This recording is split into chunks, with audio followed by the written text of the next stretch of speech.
শেখ হাসিনার সমস্ত বক্তব্য শুনছেন। তিনি কোনো সংগঠন চায় না এবং কোনো খুন খারাপিও চায় না। যারা খুন করেছে, হত্যা করেছে তাদেরও শাস্তির দাবি জানিয়েছে। মাননীয় প্রধানমন্ত্রী ইতিমধ্যে 5টা দাবি পূরণ করে ফেলেছে, 5টা দাবির সিদ্ধান্ত নিয়েছে। ছাত্রছাত্রীরা কি মানবে? অনেক ছাত্রছাত্রীরাই বলছে, বৈষম্য বিরোধী ছাত্র সমাজ অলরেডি বলেছে তারা মাননীয় প্রধানমন্ত্রী শেখ হাসিনার কাছে যাবে না, তারা নাকি খুনির কাছে যাবে না। আন্দোলন কোথায় গিয়ে শেষ হবে? কোটা আন্দোলন। এই কোটা আন্দোলন ঘিরে দৈনন্দিন জীবনেও অনেক ক্ষতি হচ্ছে, পড়াশোনাও বন্ধ হয়ে গেছে। বিষয় না অলরেডি স্থগিত করা আছে, অনেক পরীক্ষা অফ হয়ে গেছে। কি হবে পরজন্মের ভবিষ্যৎ?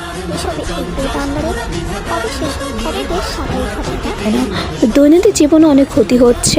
ছাত্র সমাজ তারা কি মাননীয় প্রধানমন্ত্রী শেখ হাসিনার দরবারে যাবে? গণভবনে কি যাবে, কি যাবে না? আপনাদের মতামত কি? তাদেরকে যাওয়া উচিত